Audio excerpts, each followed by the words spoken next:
পেহেলগাঁও জঙ্গি হামলার বদলা হিসেবে গত বুধবার মধ্যরাতে পাক অধিকৃত কাশ্মীর ও পাকিস্তানে মোট 9টি জায়গায় অপারেশন সিঁদুর অভিযান করে জঙ্গি শিবির গুড়িয়ে দিয়েছে ভারতীয় সেনাবাহিনী।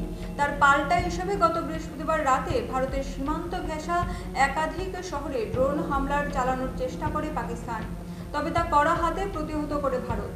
গত রাতে ভারতের একাধিক শহরে ব্ল্যাকআউট করা হয়। বৃহস্পতিবার রাতে জম্মুর পাশাপাশি রাজস্থান, পাঞ্জাবের একাংশেও ড্রোন হামলা চালায় পাকিস্তান, তবে তা কড়া হাতে মোকাবেলা করে ভারত। পাল্টা লাহোরে ড্রোন হামলা করে ভারত। জানা যায়, শুক্রবার সকালেও দেশের বিভিন্ন শহরে নিরাপত্তা জোরদার করা হয়েছে। দেশের বিভিন্ন সীমান্তে কড়া নজরদারি চালানো হচ্ছে। বৃহস্পতিবার প্রতিরক্ষা মন্ত্রী রাজনাথ সিং জানিয়েছেন, অপারেশন সিঁদুর অভিযান শেষ হয়নি, এখনো চলছে এই অভিযান। একই সঙ্গে রাজনাথ মনে করিয়ে দিয়েছেন যে ভারত সংঘাতের পক্ষে নয়, তবে হামলা হলে তার যোগ্য জবাব দেওয়া হবে। এদিন লাহোরে এয়ার ডিফেন্স সিস্টেম ধ্বংস করেছে ভারতের ক্ষেপণাস্ত্র।